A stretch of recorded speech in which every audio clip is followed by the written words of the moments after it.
On this week's expose, we are going to be talking about the MCU's original Green Witch, You do that Lady so Death. well. Yeah.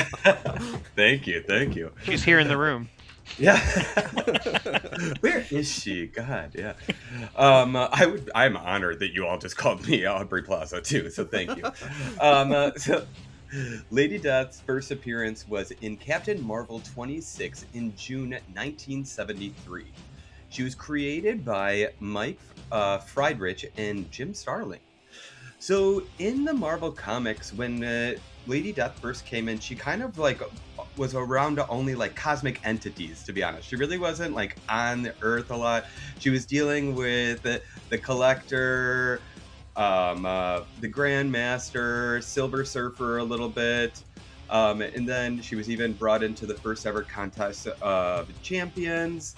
But then she fell in love with everyone's favorite ballsack chin villain, Thanos. Yeah. Her and Thanos had a really complicated relationship. Lady Death actually always has a complicated relationship with whoever she's with. It always winds up being one thing at the beginning, and then halfway throughout the story, it will change. Sometimes it goes back to loving them, and then sometimes it's killing them. So it's a little bit kind of like what is brought into the MCU. The funny thing in the Marvel comics, she's had lovers like Thanos, a little Merce with a mouth called Deadpool, and also Ben Reilly, Spider-Man's clone. That's about it. Kevin, I'm sure you have a little bit more details that you could share too, so please feel free to jump in. No, that was perfect. I have Oh. details about our Aubrey Plaza version, but yeah. the comic version you got, I'm okay with that. That's great. Awesome. Take it over with the Aubrey Plaza version, please. Yeah. Oh, okay. Well, I was gonna save it for the pod, but the Green Witch in this represents. I can say it represents growth and decay and constant flow, and that's something that Jen brings up in this episode, which I think is pretty beautiful and powerful. I love that. Yeah. Very cool. Yeah.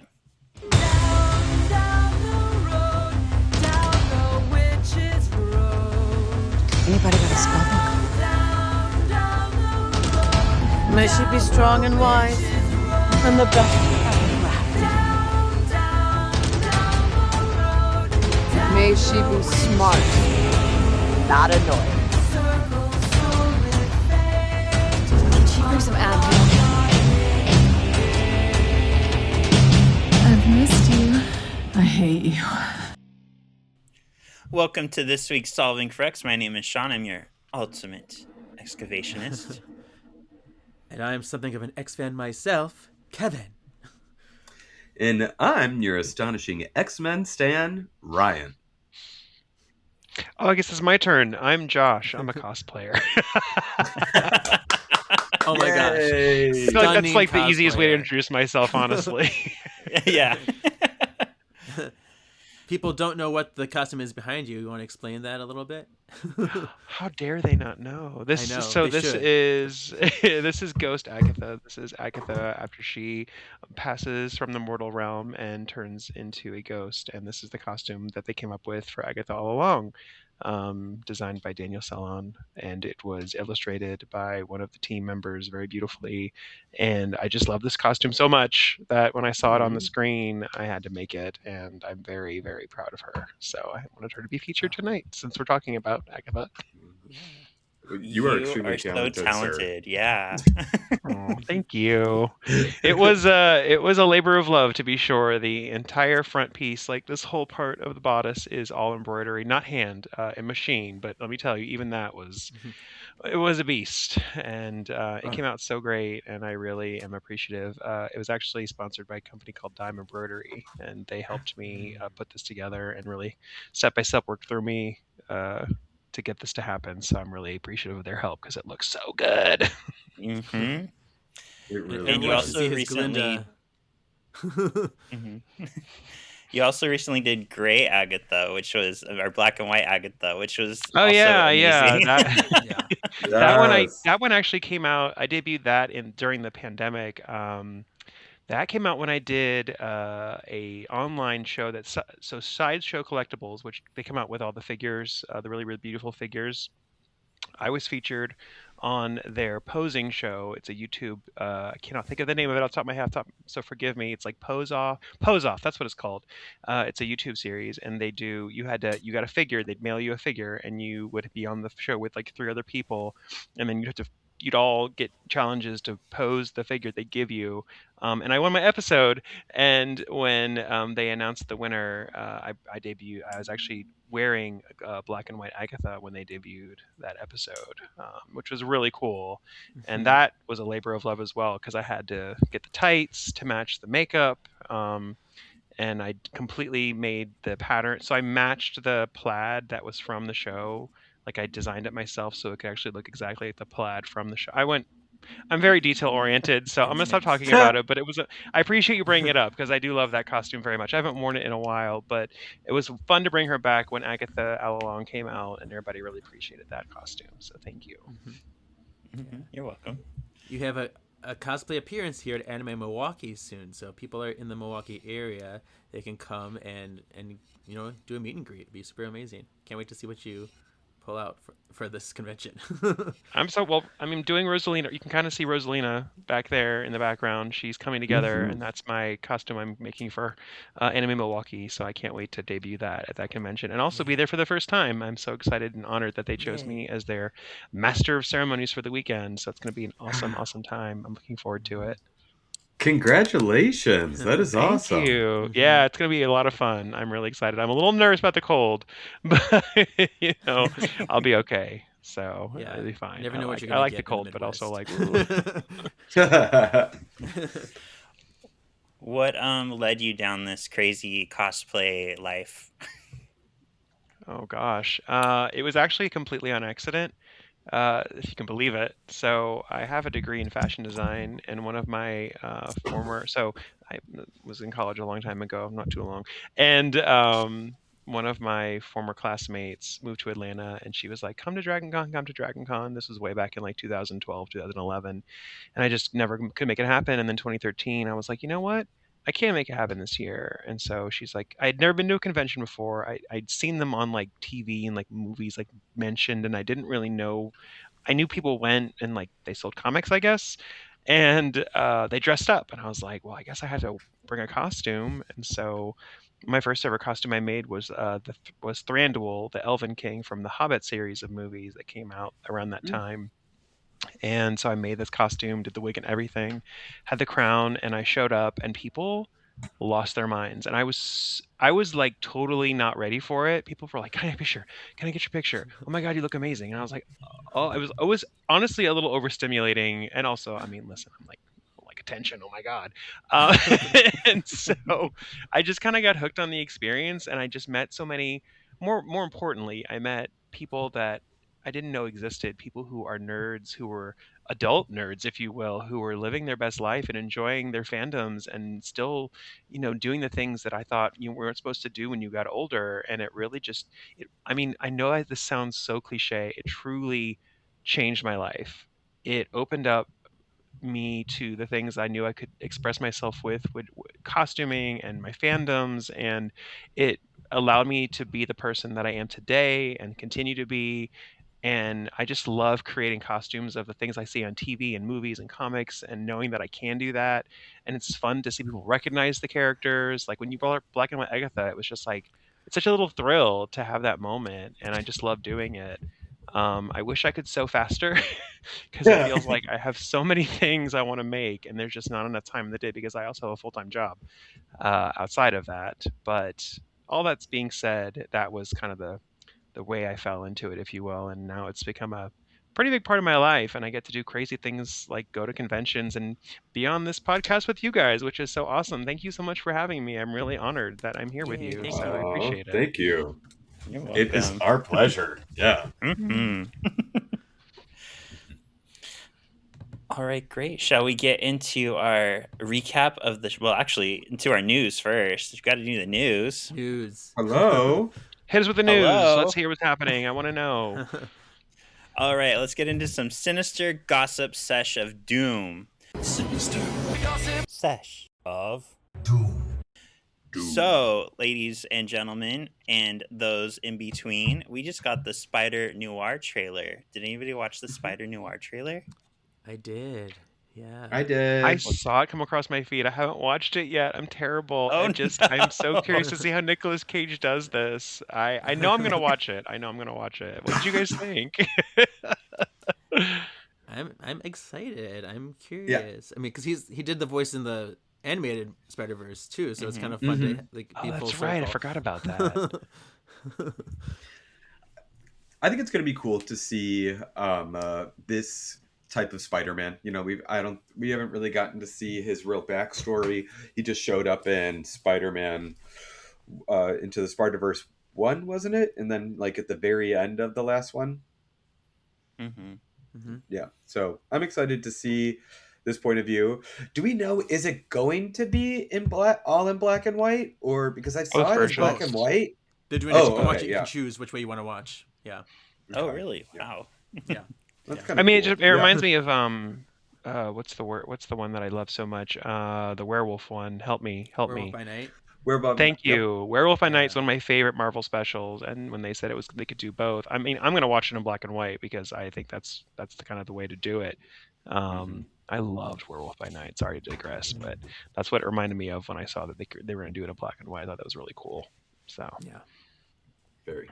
Yeah, I feel like it needs to be done in black and white because it gives you that noir sensibility. It's so like over the top and cheesy and noirish, and I'm so here for it. See? All right, next up, we got a trailer for Marvel Tokon Fighting Souls. Did anybody watch this? I did. So Ryan, what stuck out for you? I thought that the 4 characters they chose were interesting. I really like the kind of anime version of how they're portrayed. Storm, Magic, Wolverine. Danger was a little shocking to me, but I guess she is going to be kind of a bigger character in season 2 of it. Not a bigger character, but at least a character in there, you know. I keep on saying like, oh, if they show them in the trailer, they're going to be in the entire show. But I mean, what happened with who is the guy from the first episode that he even got an action figure? Yeah, Executioner. And he got an action figure, and I'm like, oh yeah, he'll be back. Nope, didn't see that bitch again. So who knows? But yeah, but I liked how they portrayed Danger, though. I never seen her kind of in an anime form, and I just thought it was really cool. I was so happy and so excited that we're getting Magic in a video game. That got me so excited. Whatever, Danger, whatever. She's cute, but Magic. We're getting Magic. I can't wait to see who else is in it. What platform is it coming out on? Because I have no idea what's happening right now. It's a fighting game, I believe. I know PS5. I don't know what else besides that because I just don't care. No, probably Switch. Wow. Are we doing a fag check at 13 minutes in? We're doing a fag check. Ooh, girl, you got fag check. Hey. So quick. You know. Don't tell the sexy Axies, no. But in this fighting game, I guess Tokon is known for like their high intensity games. Our friend Chris has been waiting for a Marvel Tokon fighting game for years, apparently. And it looks like it's kind of an X-Men versus Avengers-esque game because you have like Iron Man and Captain America and those characters, but it focuses mostly on the X-Men. So, yay. Yay. So, it is scheduled to be released for PlayStation 5 and Windows. Oh. Okay. Mm-hmm. See, I'm a Nintendo girl, which is probably why I didn't know about it, because I'm a Switch girl. So I'm right there with you. I'm a Nintendo girly. Yeah, I would have never guessed with your Princess Rosaline behind you. And I'm like this close. I'm like this close to upgrading to Switch 2. It's like right. It's gonna happen. I'm get ready to upgrade. I can't. I want to play the new Mario Kart so badly, but it's a lot of fun. Yeah. Yeah. So excited. I love Yes, Mario Kart. yes. Lastly, in our news section, we did get a little more information from Chris Hemsworth. Apparently, he's doing the rounds for his latest movie, Crime 101, and he mentioned that a new Thor movie is in the works, Thor 5, which tells us one of two things. Either he survives Doomsday and Secret Wars, or he dies and comes back as Rune King Thor. So, because he's died and come back many a time, so this may be the setup for that. So that's exciting. More Thor. Are we excited for Thor? Yeah, Don't definitely. most Marvel characters die and come back? I mean, Yeah, no one that's what really they dies. do. I know. Is it going to be more Thor butt? We can do more Thor butt. That'd be good. Ooh, fingers Yes. crossed. Yeah. Fingers wide open. Oh no, not that. Honka, yeah. Not honka honka. Like a 1930s Looney Tunes moment over here. I would do that to a Hemsworth butt. Yeah, I definitely would. Chris Hemsworth, if you happen to see this, we say this with the utmost respect. Honka. Yeah. Honka honka. Yeah. Some other Thor news, really fun that I just read an article that he was talking with his daughter, like for when they were like on their way to like be part of Doomsday and film it, and she was basically being like, "I don't want to do this. They're not even paying me." And then he turned to her and he's like, "You're getting paid." And she's like, "Oh, okay, all right, let's go. We'll go." Yeah, like You know what? Secure the bag. I love that. Yeah. Get it, Thunder. I was like, yes, but it was just so funny. To grow after my own heart. Love it. Yes. I can't wait just for the love check how the mail after that's this her one, life. right? You guys are paying me for being here, right? Like that's. Yeah, definitely. Checks in the mail. It'll be there like next week. I can't wait. It's one of those big Bob Barker ones. It takes a while to make those. Yeah. I actually do have one of those behind my door, funnily enough, from when I won a competition a million years ago. So That's awesome. I had to have one of my friends FedEx me this stupid thing because I was like, when am I ever going to get another giant fake check in my life? I need to keep this forever. So Heck Yes. yeah. Heck yeah. Oh my god, yeah. I'm sure that was a cheap FedEx too. it wasn't. It was like $67 to FedEx the stupid thing because you can't bend it, and it's like 5 feet wide and like 3 feet, or I guess 5 feet long and 3 feet wide. So it was the size of it really made it expensive, unfortunately. Yeah. Who knew? Damn. Yeah. Who knew? Who knew? Well, today we're covering Follow Me, My Friend, to Glory at the End. This was aired 10/30/2024, day before Halloween. Written by Peter Cameron, Jack Schaefer, and Jason Rostovsky. Directed by Ganja Montero. Not La Ganja, just Ganja. It's about to get sickening. Come on, episode 8. Let's get sickening. Don't start doing drag race memes. I won't shut up. I know. Oh, you are with the right crowd, my friend. Yeah. You are with the right crowd. Yeah. She actually hosted the first night of Drag Race at the bar I was at. So it's fun getting to like see her and be in the room with her. She was a good host. I bet she is. I'm so proud. I'm like, it's so silly to say it, but you got to be proud of how far she's come since she was on that season. I mean, God, yeah. and like she's doing the thing, and I love her for that. Yeah, I She hated is her no on longer season feeling 6. attacked. Yep. Yeah. How long ago was season 6? I don't want to talk about it. 12 years ago. Yeah. Excuse me, I just crumbled to dust. Yeah. Yeah. It's insane. Ugh. All right, Ray. Start us off. Previously on. Oh, previously on. No wonder why you look like that. Our previously on, who would you want to be dressed as? Elvira, Jareth, Dr. Facilier, or Yzma? who would you want to dress as, Josh? And now we Josh, have I'm to see it very happening. excited to hear you. Yeah. Wow, that is bright. Good Lord. Okay, I'm gonna turn that off. Who would I want to say those choices again, out of curiosity? Sure. It's Elvira, Dr. Facilier, Jareth from Labyrinth, or Yzma. Honestly, I'm gonna go with Yzma. I feel like first of all, Emperor's New Groove is criminally underrated. And second of all, Yzma, she's just, I mean, when like, that scene when she's like, well, and you need deader, and she like, she's got the pink and the glitter, and I'm like, oh, yes, bitch. Like, honestly, like, I feel like she's got the most, like, extravagant headpiece. She gets the little wrap when she's chasing him after in the jungle with the little jewel on it. I'm like, is Elvira, like, I mean, yes, Elvira has some costume changes, but she's kind of just, like, always the V, like, the boobs. Like, okay, we've got a girl. Yeah. Yzma, I feel like, has some range, and she's got some things in the closet we haven't seen. Some cape. I'm a cape girl. She's got plenty of capes, headpieces. Like, I just feel like Yzma's the right decision, honestly. Those lashes. 100%. Those are like 3, 2, 1s, I think. I'm not sure.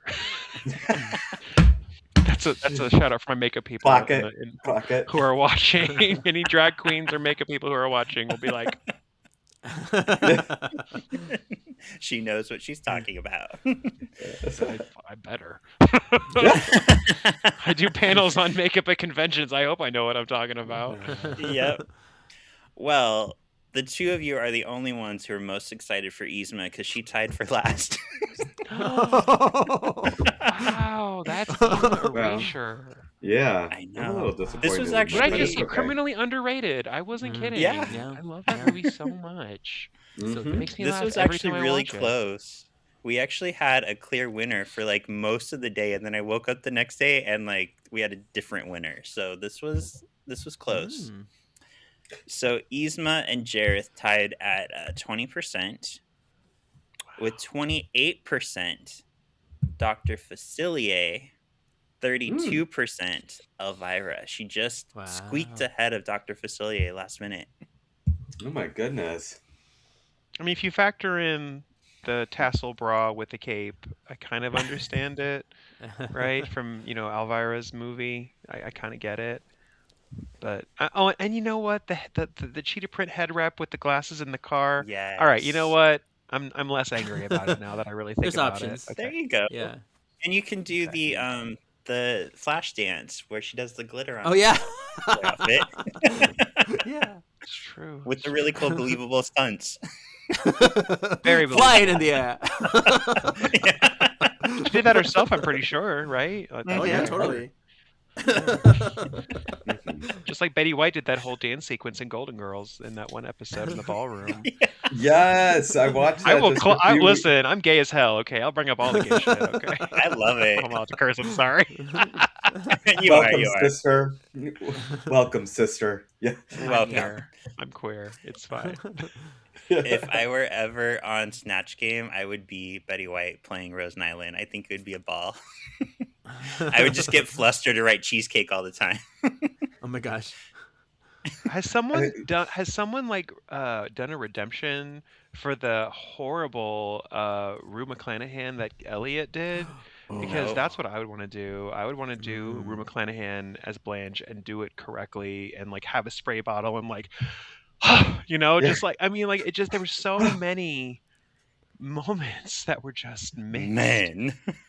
Man, that's my only answer. I love a type man. I mean, like, come on. Oh, RuPaul, when did you get here? So many. So, real quick, and one more diversion, then I'll let Ryan get started. My boyfriend and I, Alan, went to a drag brunch in Vegas, and I was so excited Alexis Mateo was going to be there. And at the last second, they're like, Alexis Mateo had a cancer, and she would be replaced by Elliot with 2 T's. I was like, that is not an even trade. Not even Elliot close. 2 T's was pretty good. I liked her a little more after the performance, but not Alexis Mateo liked her.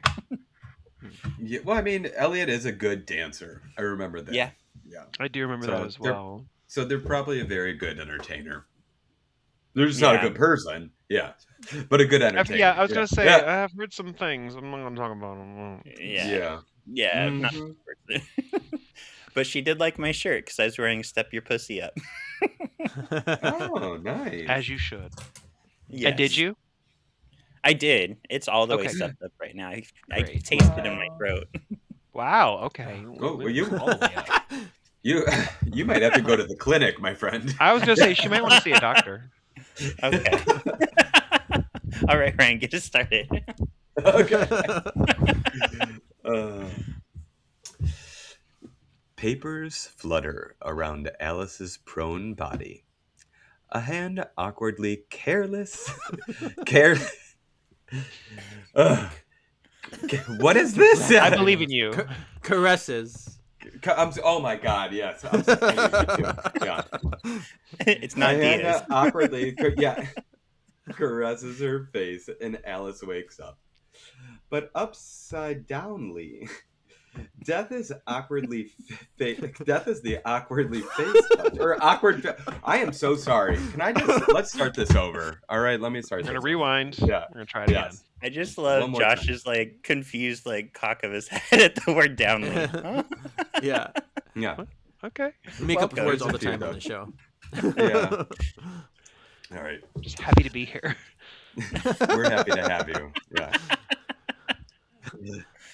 Papers flutter around Alice's prone body. A hand awkwardly caresses her face, and Alice wakes up. But upside downly. Death is the awkward face toucher. She's come for Alice's soul. Alice is surprised that this is already the end. Death tells her she's a protection wish. She died protecting someone. Death walks Alice through a portal, and the door closes. So what do we think of Alice's like death outfit? Would you want to die in this 80s like jazzercise outfit? We did get to see. Yeah, we did get to see booty hole mouth though again. Oh my God! That was just for you, Scott Butler. Just for you. But at least I need to know what booty hole mouth is because I'm very confused right now. That's right. We didn't tell you. Yeah. No, you did not inform me of this pre-recording. This is new information, and I need an explanation. Just the way that Alice, like, because how Agatha. Oh, kind of like she was all puckered. Yeah. Okay. Exactly. Okay. Yeah. I figured, but I just wanted to confirm there wasn't a character I missed in the show when I watched it. Old booty hole mouth. That was in the background. You don't remember booty hole mouth? Yeah. I need to do a third rewatch. Honestly, what's wrong with me? Oh, there she is. There's old booty hole mouth. Look at her go. Yeah. She's puckered. As popular as Glen There's your sister Prolapsia. I don't want to watch that show. And her younger daughter Rosebud. Anyways, oh my. Josh, you're y'all asked me to be here. I'm just saying you didn't know what you're getting yourselves into. It's perfect. No, it's perfect. You're perfect. It goes in line with everything we do is just like that. So you're good. At least she got to wear her normal clothes after her soul's not wearing the booty hole pig outfit, so that's good. Yeah. Poor Alice. All right, let's go scene 2. Oh God, am I supposed to have it open? Oh no.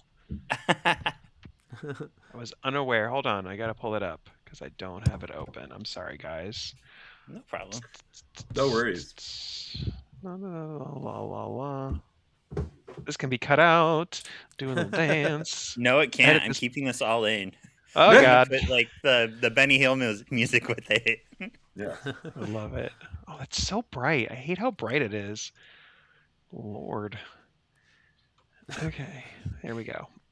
Sorry, I didn't know I had to do this kind of reading thing. I did not know this was part of the format, so we're gonna get into it.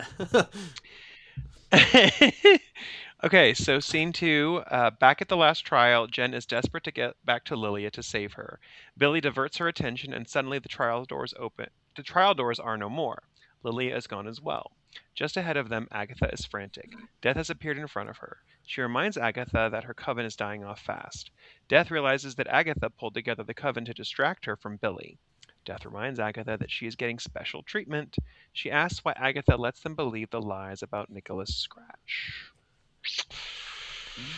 I don't. This scene. I felt like I had so many questions. I mean, I guess that was the point, right? To have questions in this moment and to make you feel like you didn't really understand what was happening. And the illusion or the talking about Nicholas Scratch and also kind of harkening back to the way Death wouldn't let people talk smack about it was Agatha's mom, I think? Or no, was it Agatha? I can't remember. In the scene before in the slumber party, it just felt like I couldn't quite get a grip in this particular scene on what the dynamic was between the two of them. Like I thought I knew based on what I had seen up until that point, and then this particular moment when she was kind of like, "Why are you letting them feel this way or think this way?" I was like, "Wait, what is happening?" So it was just intriguing more than anything that it felt like I kind of changed my view of the dynamic of the two of them together. I was like, "Wait, something else is going on here." I mean, I think, yeah.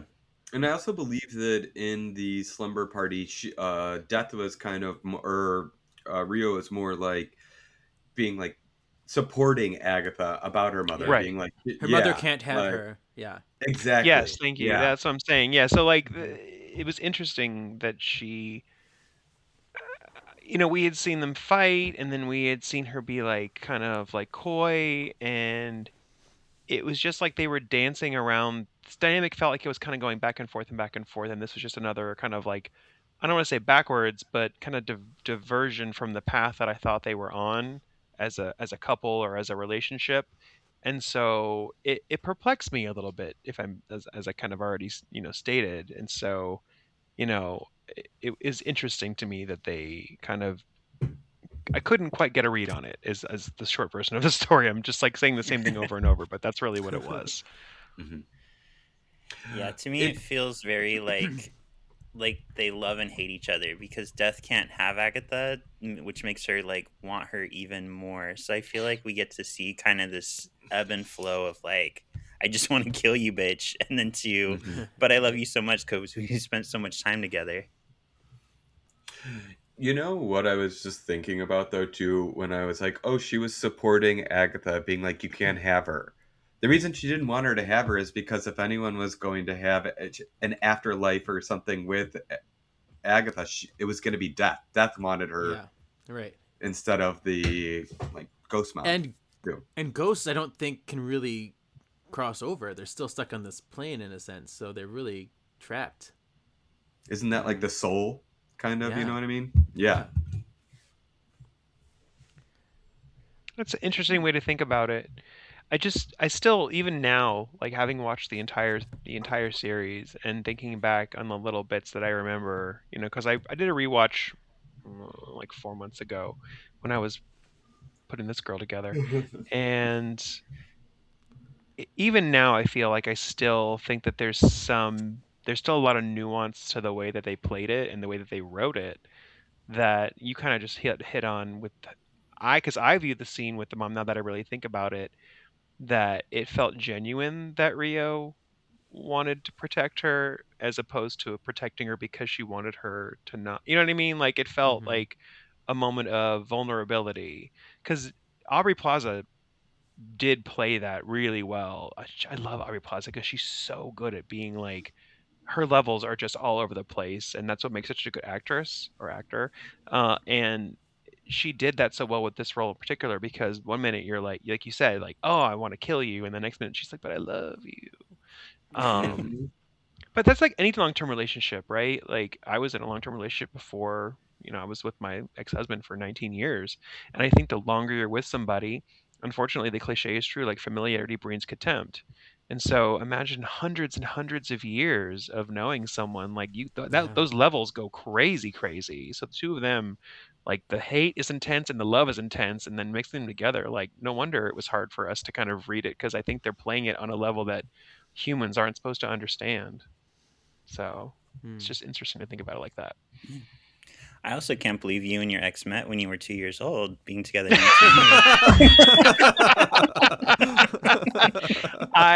know what? I will take that, and I appreciate that very much. Thank you. Yes, we were just wee babs when we met. Oh, they met at preschool or in daycare. Yeah, we did. He played with his building blocks, and after that, I was like, absolutely, that's the one. That's so cute. Rugrats realness. Yep. All right. Scene 3. Back in the underground, Jen and Billy are reflecting on Lilia's sacrifice. They both come to the realization that Lilia sacrificed herself to save them. Jen points out that Death told them who she was from the beginning. Green magic is about growth and decay. Death. Billy realizes Agatha's ex is Death. He suddenly notices she is nowhere to be found and leaves Jen to go look for her.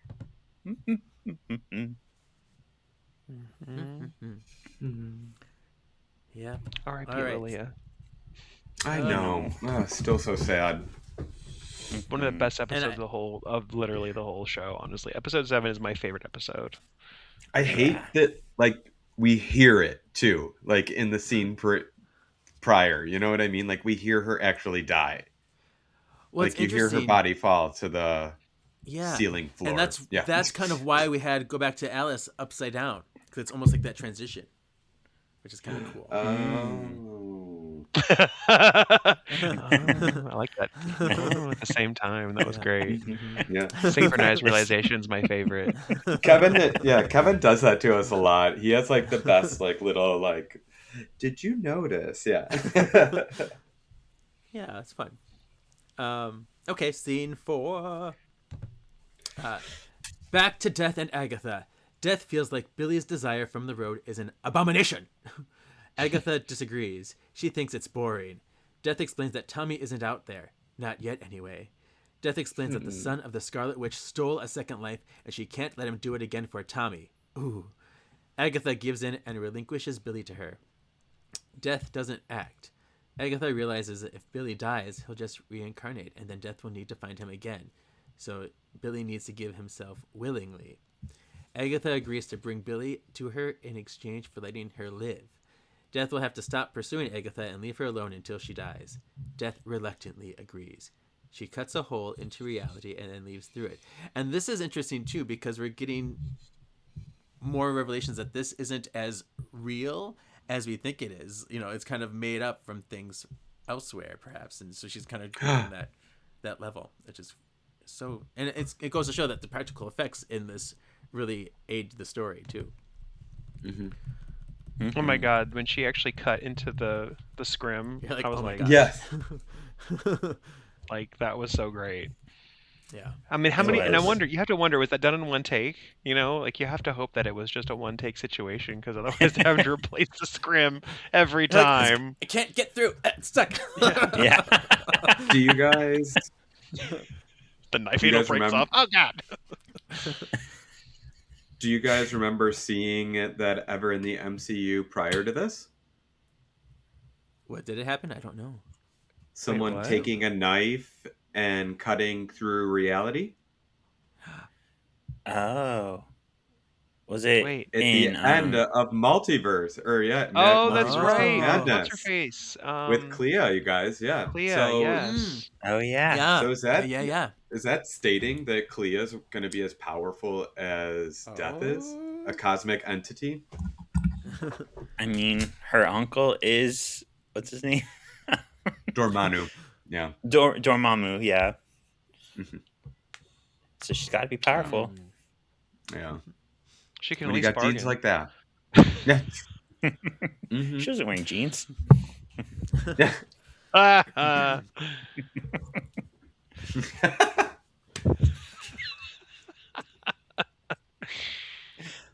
By the way, are we ever going to see that Clea like come back? Like, we saw Charlize Theron for like a second, and we haven't seen her since. Maybe is she going to show up in Wednesday? Like, what's happening? And they didn't even give her a name. She showed up looking all crazy, and they didn't even say like, "Oh, hi, I'm Clea" or anything. She just cut a hole, and then they're gone. Yeah. She's like, "Ooh, I like your third eye. Come here with me." happens to me all the time. In the past. Yeah. Jinx. That was you? No. Don't tell my ex, okay? All right, scene 5. Jen and Billy continue seeking Agatha. Billy wonders how Death and Agatha even met. He's more surprised that Agatha could have feelings for someone else. Suddenly, Agatha shows up and tells them it's time to finish the road. She puts on a big show to make herself look evil. Billy is skeptical about finishing the earth magic trial without a green witch. Agatha looks to Jen to cover. Agatha looks to Jen to cover. Plenty of overlap with green magic and potions, right? Sure, why not? Why not? Yeah. Is there, Kevin? I mean, the thing is, Green Witch is like the witch of all, life and death in the concept flow. So even though she's taking life, there's an element of life giving too, which I think is very. I mean, there could be some overlap with those type of things in potions, and I think her costume kind of reflected that too, because when she first came, it was really green and lush, all of her jackets, and there were flowers and things on her, and then as she got more and more to her revelation, those things still existed, but they started to wilt and harden. So it's really cool, the costumes with her. Oh, that is cool. Yeah. She really gives me Hella in this final costume. Yeah. And the little Yeah, crown. I see that. Mm-hmm. Yeah. That's my girl. I love Hella. Right? Kate Blanchett, another one of my favorites. I love you, Kate. Yeah. We know you're listening, Kate. Yeah. I don't know if you guys saw that I did that costume, Hella. Like, I did that cosplay back in 2018, I want to say? 2016 I did that cosplay. Oh, that feels like forever ago. Look that up. Might. I carved all of those horns myself. Took me forever. It's fantastic. So I've never really got to ask this before, and it to be like relevant.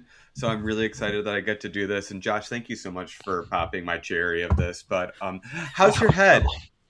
Haven't had any complaints. Or how was your head? Yeah. I didn't have any complaints.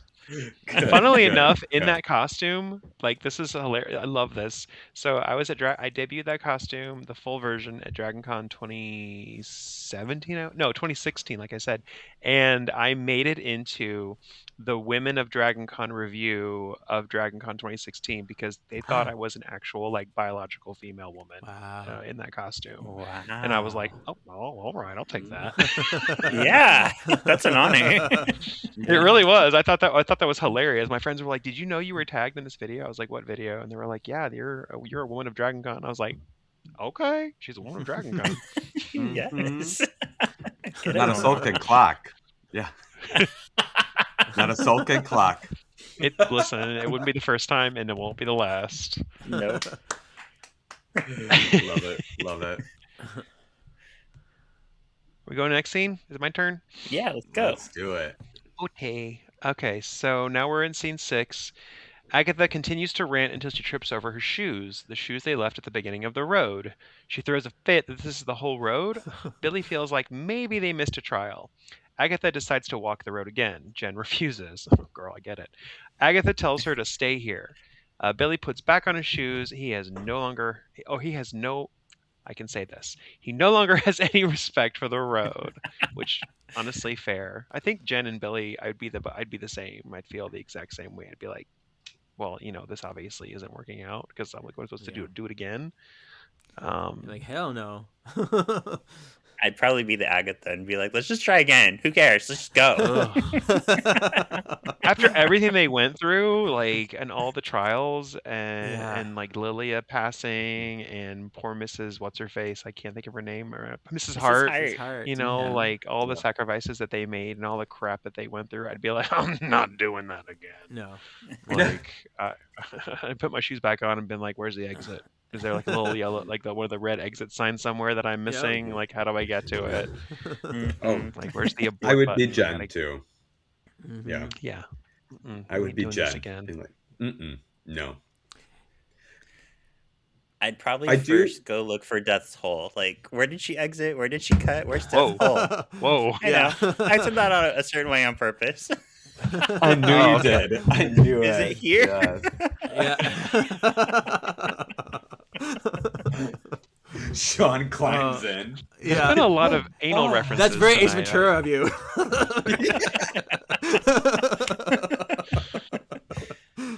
Oh, goodness.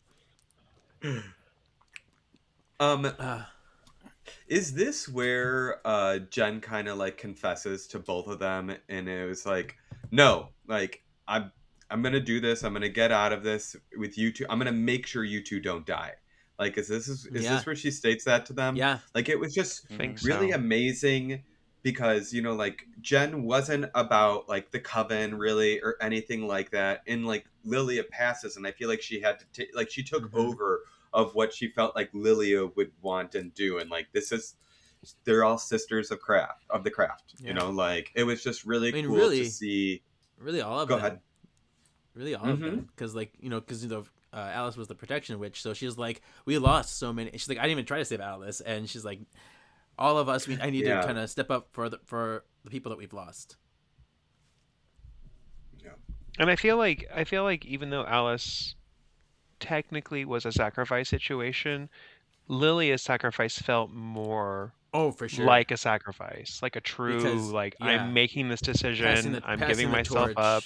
Yeah, you guys go. So I feel like that really affected Jen. And she definitely had the closest relationship with Lilia. And so that was a huge like shock for her. She's like, I have to kind of carry this on and do what she wants. Thank you, Patti LuPone. I love you, girl. Right. Like, I feel. Go ahead, Sean. My apologies. Oh, I was just gonna say, I think Kevin said Glilia, not Lilia. Oh. Galilia. Galilia? Galilia. Yeah. It's pronounced Galilia. I don't know why this is so hard. We've been through this.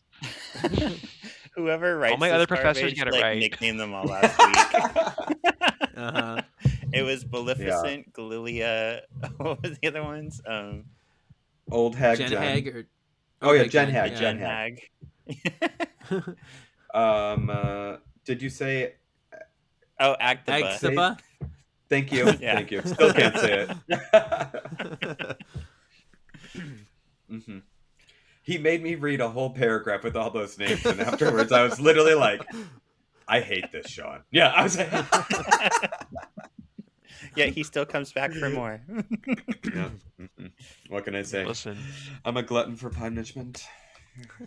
You certainly I don't think are. that's how you what say were that you going to say, though? Yeah. Well, now I forgot. But I was gonna say I really do like what Kevin just said though, because it was like a passing of the torch. That's exactly what it was. She passed the torch to Jen, and now Jen is kind of like the one that's gonna take care of everyone, or attempt to, even though she has no powers. She's still gonna do it. Yeah. Billy is suddenly in a body bag. He opens it up and finds himself in a morgue. Agatha poops out next, then Jen. They are each in hospital gowns in Agatha's basement. Jen recognizes the lights are grow lights, but there's nothing to grow. Agatha points out that they have their personal effects. Billy finds his spell book scribbled all over. The beds go into the wall, and the lights start to shut off one by one. A countdown! Jen vows to not let Billy or Agatha die. Billy points out Jen saved them twice, all while being bound. Jen realizes the doctor, Scott Butler, if you will, in Boston must not have bound her. Agatha reacts. The Croctor. Agatha reacts oddly. Jen realizes Agatha is the one who bound her. Agatha admits, yeah, it was me, but it wasn't personal. She didn't even know Jen. Someone paid her and she did it. Jen plugs Agatha's hair and performs the unbinding ritual. Jen's power suddenly returns. Go Jen for like taking matters into her own hands. Yes. So emotional. This is like such a powerful scene. Like just because of Jen and Agatha, but also like if you even think about it though too, like it's also an African American woman saying this to a white woman too, and it like just like the effect that actually has a white woman, like it's like I think that was like so powerful, and I even remember like seeing like people making videos about how this scene touched them, like just it was like very cool, not very meaningful, and just on another level. Yeah, that's a good point. And it's interesting. And of course, Agatha reacts the way we all expected her to, right? Like, I'm sorry, like I didn't mean to talk over you. Go ahead. She just continues to not take accountability on the surface, even though I feel like they teased and continue to kind of tease the deeper level of Agatha, which we'll talk about later, I'm sure, about how she does care, and so I think she does feel guilt now that she know. I personally feel this way, that I think that she does feel a little guilty, and she has obviously known this whole time that it was her, and so admitting it to Jen, and Jen, accusing her, she didn't want to seem like she cared, even though she did. So she did that thing that she normally does, where she deflects and like, I didn't even know who you were. Like it was a money thing. It was a transaction. Even though I think she really did. I think she did give a shit, honestly. So. She did. I agree. She was threatened by other witches' power. She wanted to be the most powerful one. It's interesting though too, because at that time, I guess Jen was so good at her job that she was stealing patients from the doctors, and that's why the doctors hired Agatha. Like, we need our patients. So that makes sense. White men being threatened by a powerful black woman. Oh, right. Tales old as time. Have we seen that in history? Yeah. Men being threatened by women in general. Hello, goodbye. Period. Yeah. Right. All right. Is it me? Okay. All right. Where's my thing go? There it is. Okay. Jen suddenly is gone. Agatha tells Billy that Jen received her wish, so the road expelled her.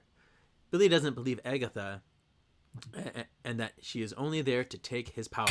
She tells him to sit with her so they can find Tommy together. She tells him Tommy isn't in a body yet. Death is so open arms about Billy because he alone has the power to give Tommy a new body. The two sit together and close their eyes. Agatha walks in. They kind of rock a little bit. Agatha walks him through a meditation to remember his last moments with Tommy. The memories come flooding back. Billy recalls the world ending, the last goodbyes of his parents. Yeah, those quotes in there. Thank you for choosing me to be your mom.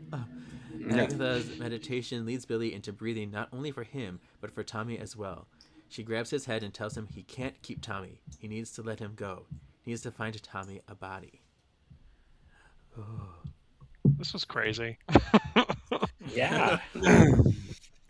It was, this was very emotional. Like, this whole scene. Like, this was so powerful. Like, what a fucking last trial. Yeah. Or maybe it's not the last trial. I don't know. Sorry. Yeah. Yeah, maybe other things Earth trial. We know that much. Spoilers. And finding out that Billy was in like possession of Tommy's soul this whole time. Like he had the ruby red slippers on the whole time. That was his way home. That's crazy. That's true. Love a Wizard of Oz reference. Let's go. You're welcome. Agatha didn't do it for you, but the ruby red slippers got you there. I mean, yeah. Listen, I think a lot of little boys, myself included, saw those slippers and were like, "How do I get those?" I got a pair for Christmas one year. the little nice preschool ones. I have a pair in my closet right now. I bought for myself. See, like yours 3 are years yours are ago. probably better. Yeah. Mine are like Target or something. I cannot wear them. I found out I couldn't wear them for long periods of time. I tried to wear them once with my Glinda costume. Well, I did wear them, and I wore them for a day at a convention in Glinda. And about 5 hours into that, I was like, "This was a mistake. My feet hurt so much. It was awful." Yeah. So you made it longer than me. I wore heels for my Dazzler costume at Uncanny Experience, and I couldn't even make it like one block. I was like, "How do people do this?" I wore them on and off throughout the night. Yeah. You did great. You both looked awesome. Stop. Thank you. Mm-hmm. All right, here we go, guys. Billy senses a boy drowning. He has no family or friends to help. The boy dies. Billy's afraid that he caused this boy to die in order to give Tommy a body. Billy suddenly disappears from the road, leaving Agatha by herself. She answers Billy's question by saying aloud, "Sometimes boys die."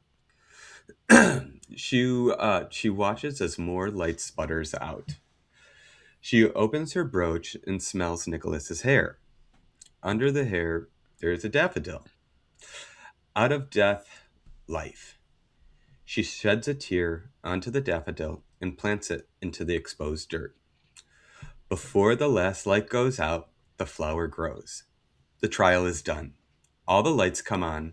The room begins to flood with rocks. Agatha runs to the exit and begs to be released. Yeah. So. When she says boys die, I know. Yeah. Yeah. And do you notice when the drowning, like on the boys, like, you okay? Did something fall? A boy died. Something just like flew off of my watch, and I have no idea. Oh my gosh. But the boy in the water, there's like a little S on his shoe. I don't know if that was supposed to be intentional for speed or something, but I was like, I don't know. Crazy. Yeah. Of course you. I don't know. I fully felt like it was a link to the WandaVision metaphor about the fact these people their lives had been controlled and changed and altered by Wanda and now Billy, right? Like, I feel like the question he asks is a valid question because we'll never know for sure. My gut tells me that, yeah, unfortunately, I think this kid probably died because Billy needed it to happen, and that it probably wouldn't have happened if he hadn't been interfering, if you will, with the cosmic forces of the universe, which goes back to his mother, obviously enslaving an entire town basically to her will. So for me, it feels like, yes, Billy, unfortunately, this child did die because you wanted someplace to put your brother's your soul, and you needed a body. And like, like bullying kids into a drowning feels like a stretch, So I feel like, yeah, Billy, you probably killed this kid. I'm just saying it. Yeah. Because this is a busy pool. I mean, busy, exactly. All these kids, you Being can't bullied. tell me that like they bullied a kid into drowning. That feels Oh my gosh. sus. But also remember what she was teaching him like the entire time, witches do what they need to do to survive. And if you think about that, that's what he was doing this entire series. True. Yeah. He wanted so badly to be good and to not realize that it's. I mean, let's get real deep into it, right? Like, it goes back to one of my favorite arcs of all time, which is Dark Phoenix, right? Like, humans at their core we're rotted. Like, you give us the ability to do things without consequences, and unfortunately a lot of us will do those things. And that was the whole point of Jean Grey's cycle into darkness, was that she had unlimited abilities. She could do whatever she wanted. She could kill entire planets and no one could stop her. And so she did, because there were no consequences for her actions. And so that instinct to do what you need to do, it goes back to the story of like our base, our id, our need to survive. We're going to do, and if you have magical abilities, that's going to amp that up to the next level. And that's why I think this is a commentary on, in a very subtle way, it's like, did this boy die because I needed a place to put my brother? Yeah, that's probably exactly what happened. And your whole storyline has been about you saying like, I'm good, I'm not bad like you. Guess what, baby? You do the same things you needed to do. You just thought you were doing them in a good way, or you didn't realize you were even doing them. So, oh no, what happened? You're good. You're here. I don't know. A flash. I flashed. It's Billy. He's here. Oh God, he's gonna kill me and put me into a. Tommy, is that you? Yeah. Tommy, oh no. It's me, Tommy. I've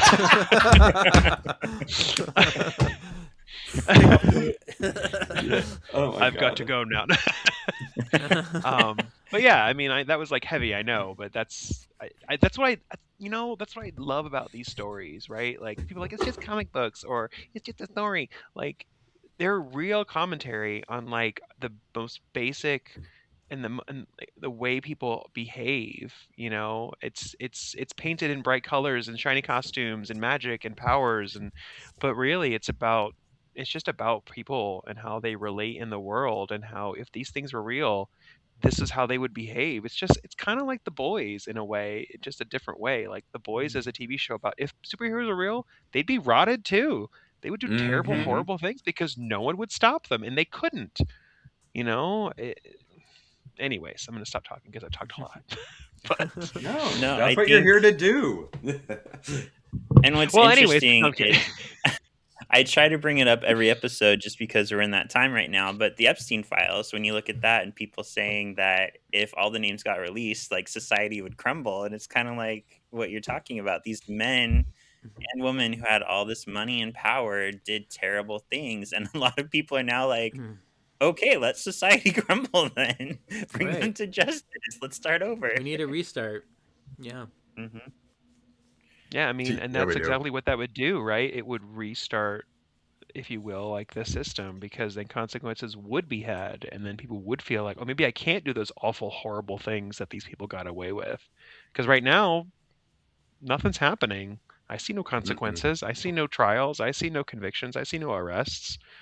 So they're like, yeah, it's fine. Sure, my name's on the list, but nothing's being done about it, so who cares? I just want to yeet myself out a window when I think about this stuff. Anywhoozles.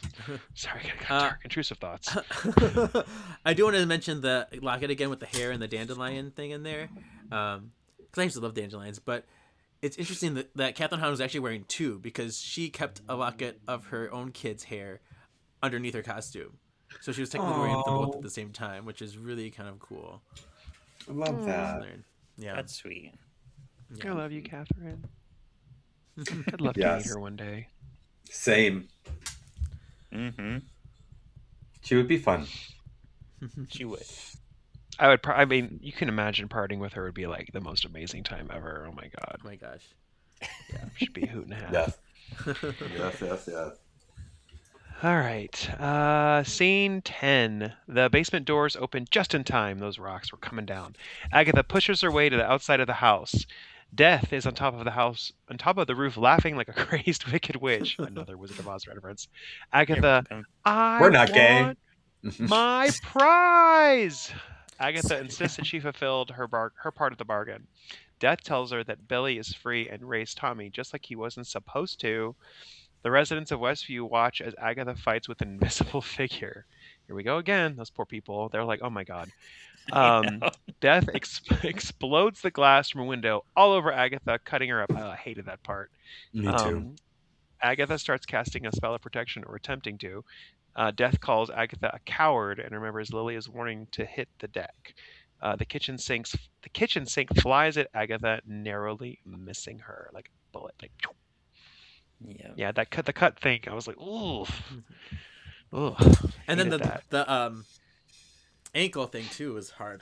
Yes. Oh yeah. I didn't like that at all. Yeah. Oh my god. Yeah, that reminded me of oh my god, what was that movie? Hold on, it was right there. When Hostel. The puppets. That scene in Hostel when the guy, he got the back of his feet sliced. Oh, I hated that. It also the glass thing reminded me of Jessica Jones when the Purple Man tells the lawyer's girlfriend to kill her by 1,000 cuts. That reminded me of that too. Like, I don't know if you guys remember that scene, but he's like kill her by 1,000 cuts, and and the girlfriend's like chasing.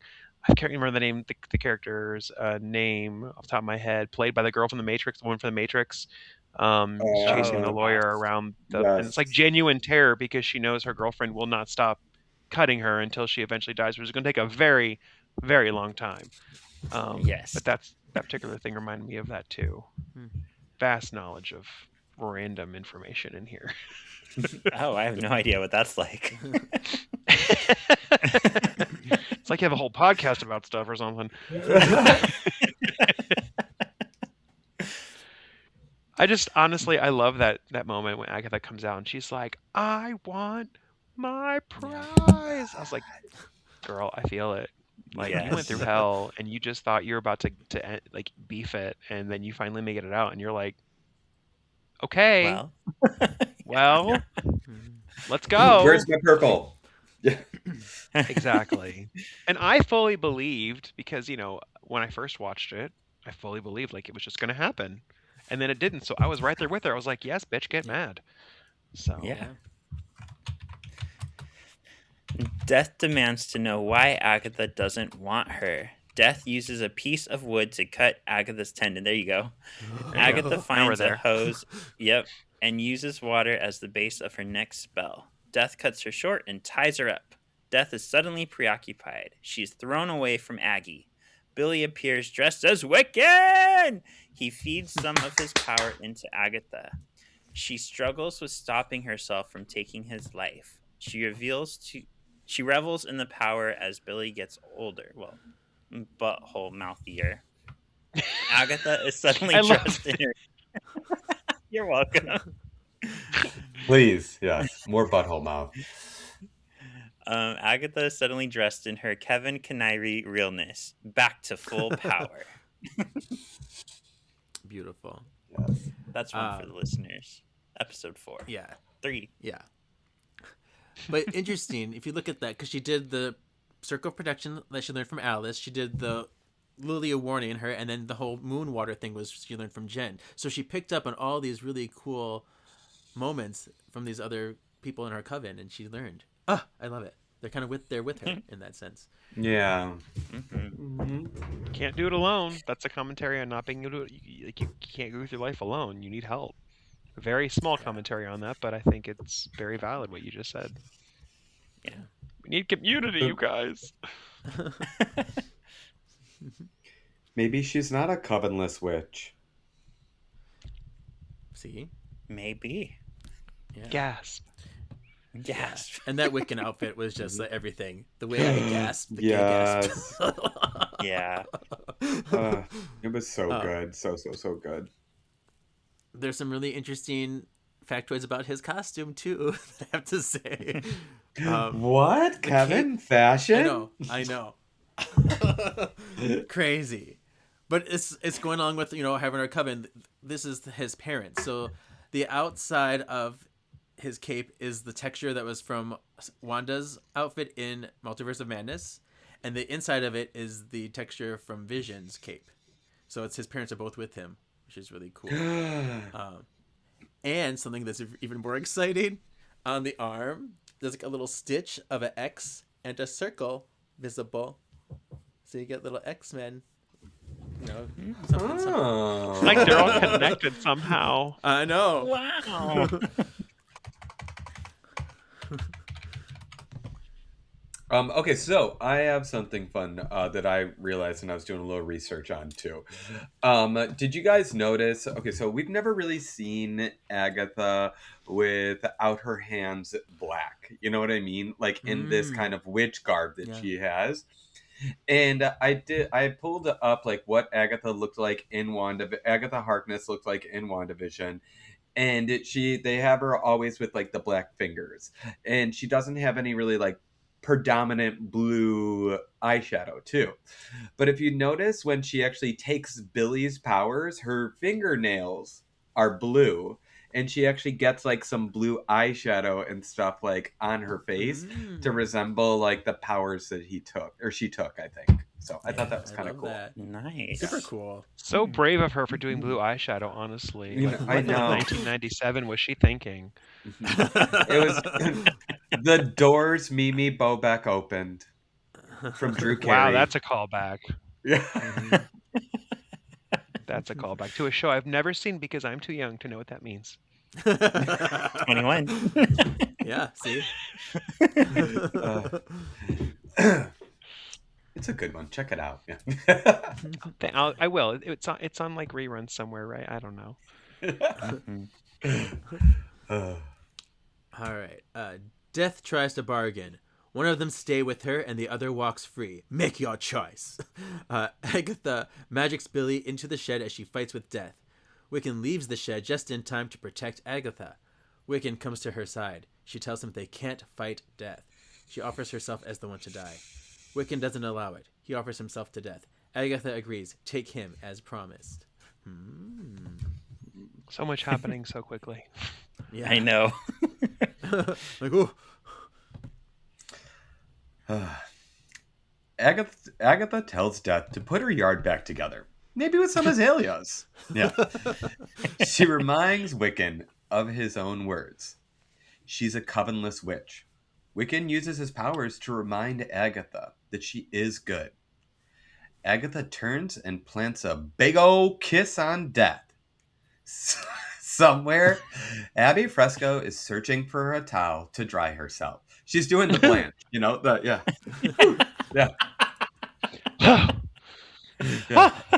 Yeah. Agatha falls to the ground dead.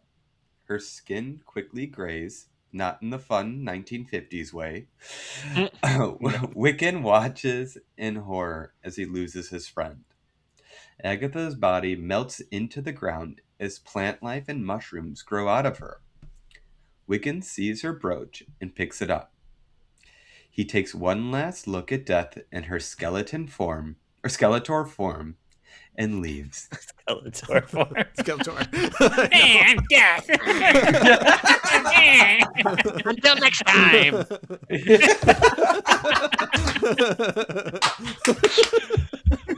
That was good. Yeah. I mean, this, I think to me it's obvious. When Agatha was like, well, shit, because she realized that this was her chance to save, quote unquote, her son. Like, that was the moment when she had that connection and she felt like she could actually save a pseudo son. And that's, it was alluded back in the previous episode, I can't remember which, when Rio said, like, he's not your son. But obviously Agatha was feeling a certain kind of way about it, and that was when she realized, I can't outrun this, and I need to do what I can to save this kid who has did nothing but believe in me from the jump. And then she was like, come here, and gave her a big old smooch. So yeah. And I love how, like, flawlessly they managed to take the villain from WandaVision and make her lovable by the end of Agatha all along. Like, it makes sense. It's a road that she traveled on, literally, and we are with her the whole time. Like, yeah, this is a good person. Like, we kind of know she's going to sacrifice because we've seen her evolution. Mm-hmm. I mean, she's flawed as hell. Like, again, it goes back to the fact that, like, she's been alive forever. She has, she can be, to some extent, pretty powerful, and she does what she has to do to stay alive and stay that way. So she's made some choices. A lot of them not great. But I guess, to your point, like, at her core, she does have that sense of good, and it can come out at the right moments. And thankfully it did in this situation, because she could have walked away. And I do think that the Agatha before the Coven would have walked away and been like, I'm out, kid. Oh, God, like, yeah. You can have him, and I'm going to keep on keeping on. So, yep. She was changed. Yeah. She was changed for good. For the better.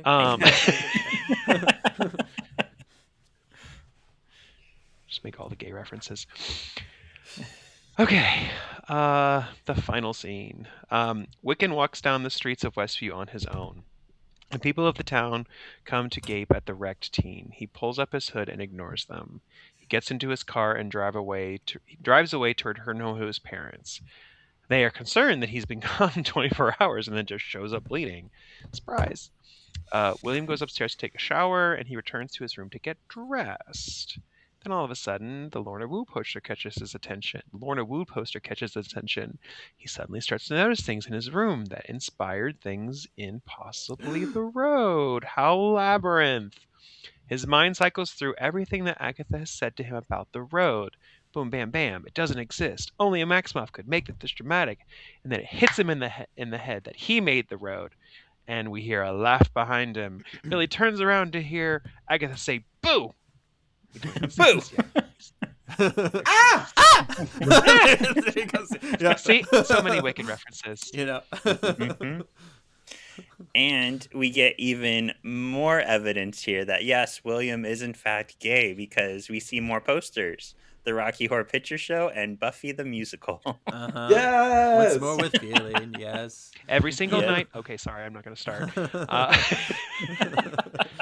You forgot the mustard. Yeah. I love that I'll be part. nice and I won't correct you because that's Yeah. not the right lyric at all. You got the mustard out. There we go. There we go. I did it anyways. That was an Agatha moment, if anything. I'll be nice and don't correct you, and then I did it anyways. But I will tell you, when I got to the end of this episode, when I went my first watch through, I was like, "What?" Because I mean, before we heard Agatha say "boo," and I think even to extent afterwards, I was genuinely confused as to what was going to happen next. I was like, "Okay, she's dead. He's walking down the street. Is Wanda coming back? Like, what is the point of following this kid?" And then when they realized, and then when he realized, and we realized, or at least I mean, listen, I love to pretend I'm a smart person. I'm not that smart. I had no idea that the road was fake until he also realized it, and I was like, oh shit, just like he did. And then we heard her say "boo," and I was like, I still wasn't sure. Like, where is this going? Like. It was interesting to me that I was so perplexed, and hopefully not the only one, but I just wasn't sure the next step in the show at this point in the time for me. I was right there with you. I was actually a little bit thank mad God. because even with what she went through, I was like, are they gonna like still make her a villain at this point? Like, what are they gonna do with Agatha? I had no idea. Like, what's the rest of the story? But as we saw, they do it in a good way. Yeah, it's like, what are you gonna do with another full episode? Like, this feels like the finale. Right, exactly. Yeah. That's exactly how I felt. Yeah. I was like, wait. Same. That's exactly. When they got to the fight, when we got to the fight scene between Death and Agatha, I was like, wait, this is happening now? So what is about to happen in this? We have a whole nother episode to go. Like, even at that point, I was already feeling that confusion about, like, where is this going? And I fully expected, I was waiting for, like, Mrs. Hart to come back and, like, Lilia to come back. Like, I just didn't know, what to think, which is, I guess, what they wanted at the end of the day. Well, and I kind of have this running thing where, like, I just say something ridiculous to spoil a movie sometimes. Like, it's so ridiculous it wouldn't actually happen. My friend Rachel called me on video, and she was trying to convince her friend Jessie to watch Agatha along. And I was like, she dies in the end. And then I was like, Rachel looked at me like, why would you say that? And I'm like, sorry. What a way to convince somebody to watch a show. Well, the main character dies in the end, so you got to watch it. Yeah. Sounds great. It sounds great. You'll love it. You'll love it. They die. I don't know if I'm allowed to say this, and I guess you can edit this out if you need to, but I just wanted to mention, like, skipping to a different property within Marvel altogether, that I was fully convinced that the post-credit scene in Fantastic Four was going to be Agatha with Richard. Yes. Like, fully convinced. And when they saw the cloaked figure, I literally, my boyfriend can tell you, like, my heart was in my throat. I was gripping the chair. I was ready. And then I was like, wait, that's fucking Dr. Doom. Oh my God. I was so mad because I fully thought they were going to bring her back in that movie. I was waiting for it. I was like holding my breath. I was like, where's my girl? I'm still holding out hope for Avengers Doomsday, if I'm being honest. We're gonna see her again. Yeah, we're gonna see her again, definitely. We better, because like, I love her so much, you guys. Like, I love this show so much. Like, it's I mean, it just it's so well made and just so nuanced, and like everything about it has just been wonderful, and I get to talk about it with you guys tonight. It's been great. So thank you for having me on here. I feel like what's going to happen is, because Agatha was such a huge part in getting Tommy here and kind of grooming Billy to be as the witch that he is, that once Wanda returns to the MCU, she's going to resurrect Agatha, and they're just going to be their own little coven. Well, that's what happens. I mean, yeah. Wait, no, that's not what happens. In the comics, in the comic books, Agatha resurrects Wanda, which is why I think she's gonna come back, because Wanda's obviously gonna come back. I mean, come on, like, it just seems so painfully obvious that Wanda's not done. There's no way. Like, the way they ended No. Multiverse of Madness was so ambiguous, and then they even mentioned it in Agatha all along. Like, is your mom dead? Like, it was very open-ended. So like, Agatha is directly connected to the Fantastic Four. She's directly connected to Wanda. She's directly connected to Wanda coming back to life. Like, they brought the Fantastic Four in. I mean, like, they've already alluded that Wanda isn't dead, or even if she is, she's gonna come back. Like, it just feels obvious. So Agatha has to come back. Like, it just feels, I'm gonna lose my mind in the theater when it happens. Like, you don't understand. Like, you might hear the scream from wherever you are in the United States of America. So, Josh? Yeah. Literally. No, I'm not kidding. Like, I can't wait. I mean, Me too. I'm manifesting it. Listening, it's gonna happen. It's gonna happen. Well, did you catch the player with the hood? He was just like Wanda as she was leaving the Westview, so it's kind of like him and Wanda. Oh, very nice. cool. Yeah. I know, right? Yes. I love that. Yeah. We love a callback. We do. Well, let's go ahead and do a quick little I just lost words. I'm going to say Shantae. Let's do a quick little Shantae for Brews and Books. And then we'll come back and discuss our closing thoughts on Agatha.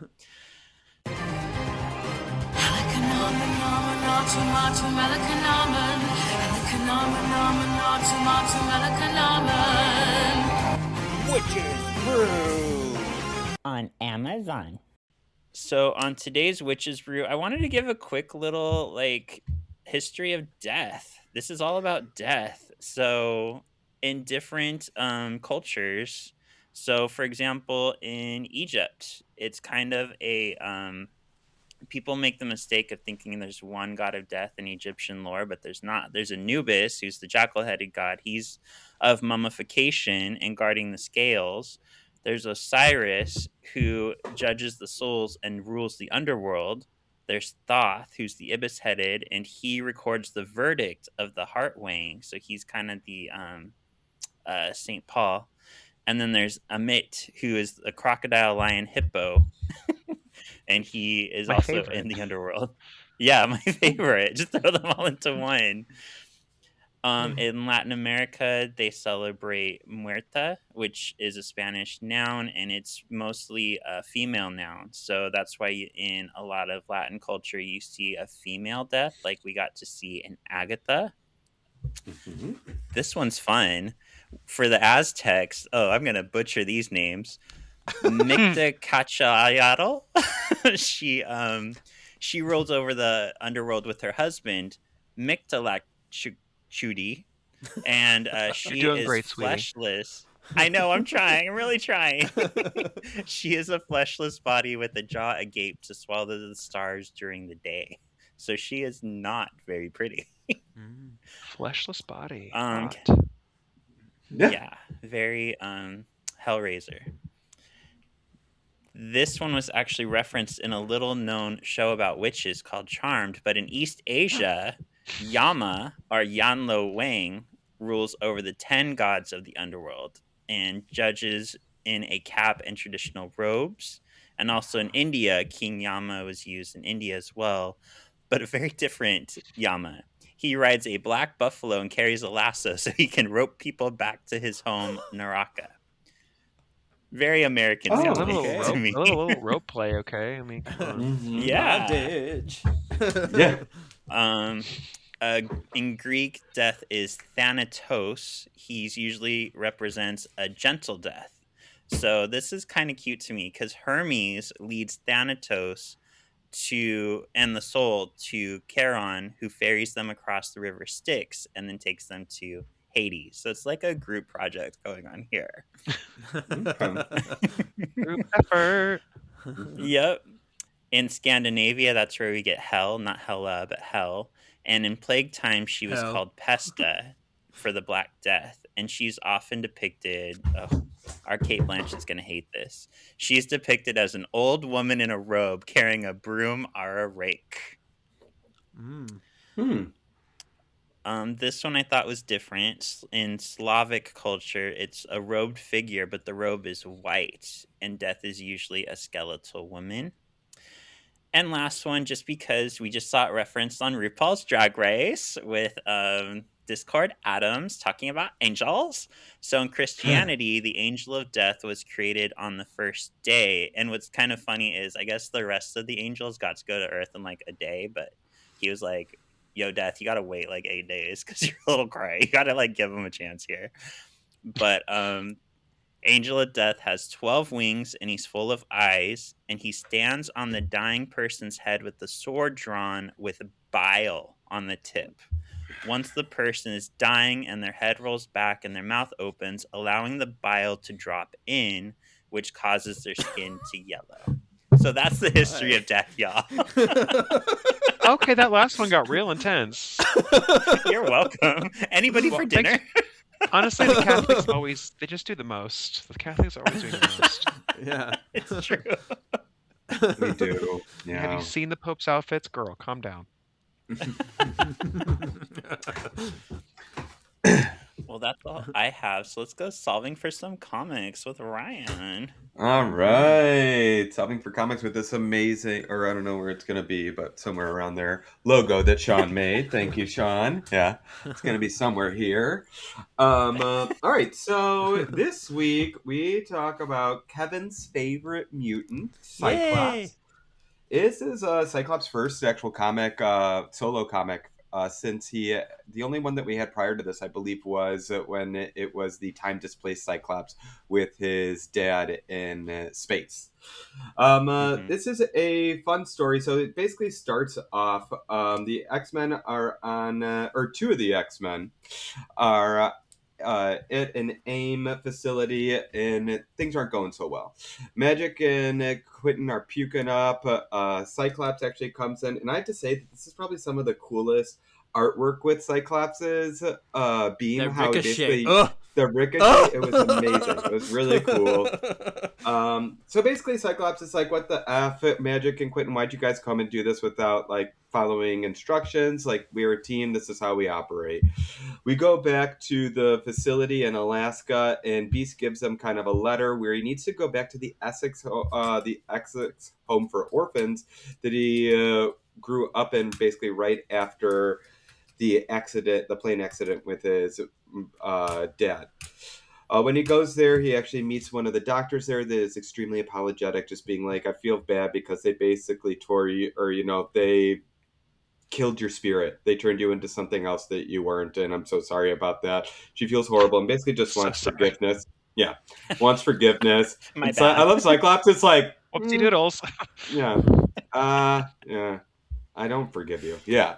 At that time, Cyclops goes and is flying home back to the X-Men. He's actually talking to his brother Alex on the intercom, but then gets shot down by none other than Donald Pierce and his new Reavers that he's made. The Reavers that he's made actually are like younger kids, it looks like, and even more twisted and demented than the other ones. The ending, in the middle of the comic, we also see that the Reavers are actually trying to go after a young mutant that can talk to animals. At the very end of the comic, that young mutant actually asks a stag to guide her to a Mountie. Instead of guiding her to a Mountie, he actually guides her to an X-Men, and it's Cyclops in the crashed jet that was shot down. And that... his visor's broken. Yes. And that is Cyclops #1 in a nutshell. What'd you guys think? I was a little confused as to like, where's the time displaced Cyclops? Is this him, or did that get wrapped up? Because that's what we're exploring in X-Men. I was kind of confused on that too, but I liked what was happening. I was just like, I don't know. Yeah. Cyclops. Yeah, I like that we're revisiting like his past, which is really cool. We're finding out more. Mm-hmm. I just want to go back to, like, I think you said it was Sean, your favorite character as Cyclops? Is that what I heard? Kevin's. Oh, never. It's Kevin's. Kevin's. Kevin, that's okay. Interesting. Yeah. Okay, I have thoughts. I'm keeping to myself. Yeah. I know. I mean, I've talked about it before, because I feel like he is such a tragic and layered character. Because he feels like he wants to be in control, but he really isn't. I go there with those a lot, but like, and he has so much tragedy and so much sorrow in his life, but he doesn't feel like he can like show that, and so it's like this. I don't know. I like those layered tragic characters. That's why I like Prue a lot too. So interesting. And Ryan and I like Iceman because he's hot and gay. And doesn't like ice. I like Phoenix because she's a bad bitch.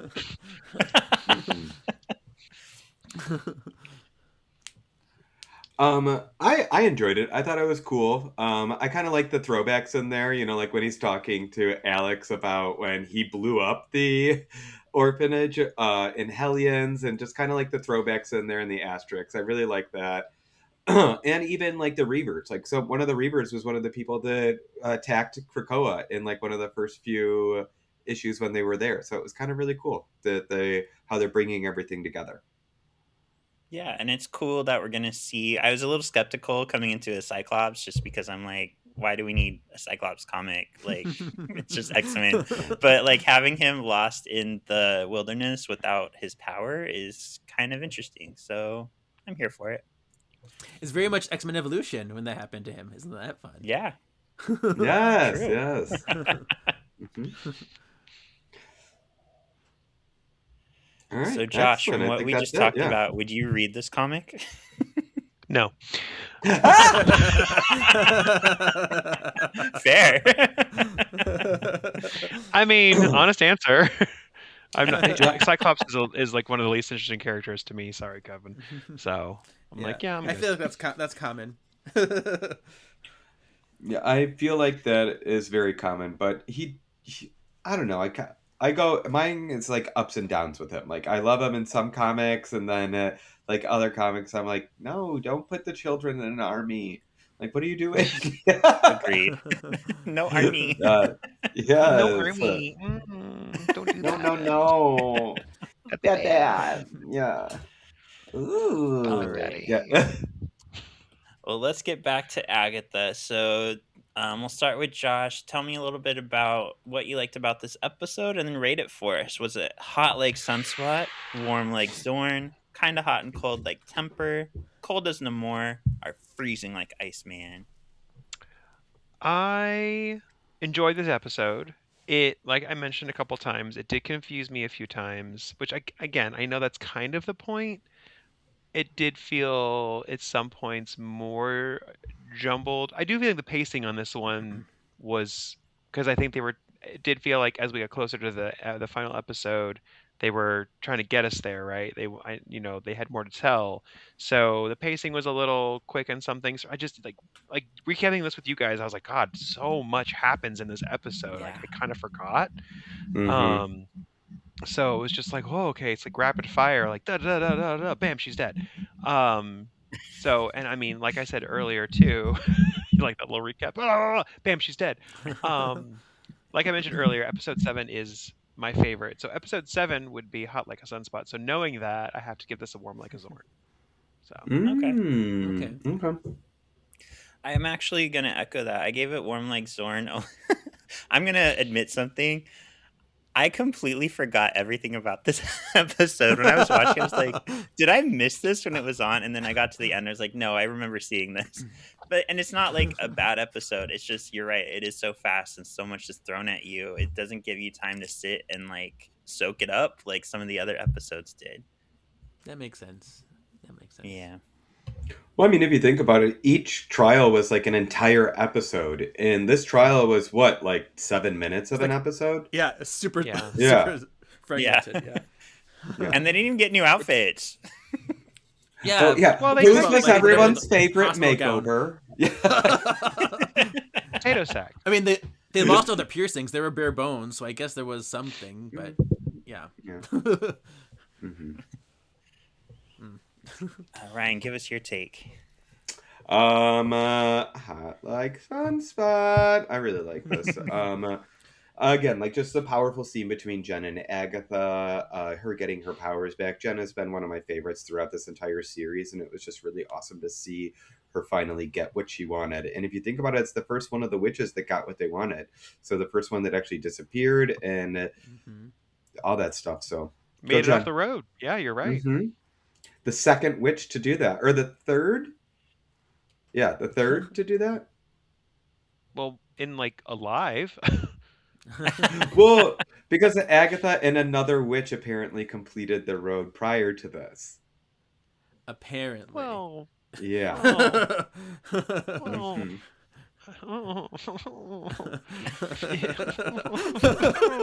Am I allowed to say the thing? Can I say the thing? I don't know if I'm allowed to say the thing. I'm not going to say it unless you guys tell me it's okay to say. You're not allowed to say the thing. All right, I won't say the thing. Yeah. All right, Kevin. Yeah, for me, this is a Hot Like Sunspot too. It was a very frenetic and very fast paced, but I did like everything that I was shown. And yeah, the costume moments, the emotional moments, the story plots that were given. So yeah, I'm with Ryan on this one. Like how we're divided top and bottom on my screen. Like, oh, we're right and left on mine. Yeah. Oh really? Yeah, no, it's me and Sean on top, and then you guys on the bottom. Well, that is not correct. Yeah. Depends on the day. Yeah, it depends on the day. Yeah. Right now, for me, Ryan and I are the tops. Oh, I'll take it. Oh wait, enough of that. Does anybody have moving right along. Does anybody have an X factor they'd like to share? A favorite moment or something that connects it to the greater Marvel universe?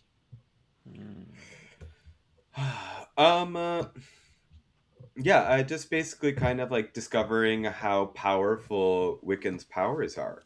Like, you know, it's kind of like limitless if you think about it, just like his mother's was in WandaVision. So it was kind of like his own little house of M. That's true. Mm-hmm. That's a good point. I think mine was the one I mentioned earlier, which was during the sequence when Agatha was walking Billy through trying to find Tommy and the death, and like how ultimately Billy is probably responsible for this child's death because he willed it into being, just like again his mother did. You know, like he influenced the outcome of someone else's life in a way that was advantageous to him. So it was a callback to WandaVision when she did that to an entire freaking town. So that was mine for sure. Yeah. For me, Wiccan in his costume was really perfect. I had so many geeks about that. But also, I just like the idea that just because someone succumbs to their darkness, it doesn't mean it's all they are or it's who they want to be. You know, we see Agatha, she was kind of got too comfortable being the villain, but we see that she has very real sympathetic feelings and wants to do right by them.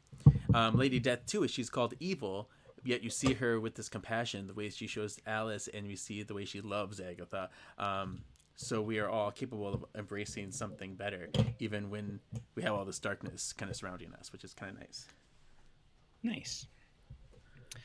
All right, and for this week, previously on, which embodiment of death do you like most? I know, somebody's answered already, Josh. Hela, Lady Death, the Horseman of Death, or the Grim Reaper? Well, I'm Hela. I'm all about Hela. I mean, duh, yeah, I'm going to say Hela. I mean, I dressed as her for a reason. Yeah. I'm going to go Hela, too. I love me some Kate, so Hela. Hella yeah. Kate is great. I love her as Galadriel a lot, too, because it's like Zelda. Yeah. Like, even the wisest cannot tell. I mean, listen, one of my first cosplays of Kate Blanchett was her as Lady Tremaine from the Cinderella. Oh my gosh! Oh, nice. The costumes in that were insane. Oh my gosh! I bet you look so good. I did see pictures of that. Yeah, so fantastic. So yeah, I guess mine is between Hela and Lady Death. But I don't know. I'll go Hela, I guess, but I don't know. Okay. Either way, just go with Hela. It's the right choice. Yeah, sure. It is. Yeah. One of us. Well, let's check in on last week for our Danger Room Divas. Come on, Gambit, can't you make this program a little tougher? Oh, it's no game play. It's the Danger Room. It's where we train. Danger Room Divas! Simulation complete. It was... I'm stalling. Sure. Who would be more likely to get a butt tattoo, Speed or Goblin? Yeah, that's what you're in for, Josh. Those kind of questions. The heavy-hitting ones. The real deep, thought-provoking, life-changing questions. Of course. So you heard it here first. One, yeah. You were destroyed, Ryan. You went up against Abby Frisco, and Speed won with 78%. I guess she had us all when she said he's gay. Gays get butt tattoos. Yeah. Also, I didn't want to rebuttal her too. That I was like, doesn't he have super heal? Rebuttal. Isn't he super? Yeah, I'll rebuttal her tattle. Yeah. I'll retittle her tattle. Yeah. But doesn't he have super heal or super healing abilities? Would the tattoo even stick on his ass? Actually, somebody wrote that in. I think it was Legion Ivory. Yeah, it would just heal. But she went second, so she only got to talk shit about me. Yep, I get it, Abby. Oh my god. All right, so this week, Josh, you are in the hot seat. Would you rather go up against Kevin or myself? Oh gosh. Oh gosh. All right. Since Kevin was the one who invited me, I'm going to go up against Kevin. Let's go. All right. And would you rather be represent a witch or an X-Men character? I mean, right. You didn't have to ask. Plus, I feel like Kevin's going to be better at an X-Men character than I'm going to be. So watch him get Cyclops, and it's all boring. It's all the situation. That's the problem. Yeah. Kevin, would you rather be hero or villain? Hero. Okay. Ooh, okay. Well, you're only 21, but hopefully you know who this person is. So, Josh, you got Nancy Downs from The Craft. Oh, honey. I'm not sorry. And I just realized Kevin talked and I didn't listen. Did you want to be hero or villain? Sorry. Oh, hero. Hero. Sorry. Yeah. Hero. Okay. I was so engrossed in my weed. What a man. Ask a question, don't even listen to the answer. I'm a man. Kevin, you got Forge. Okay. Oh. Okay. Ooh. You like a little Forgy, don't you? I do like Forge, yeah. So let's see Storm what our has entered the situation chat. might be. Yep.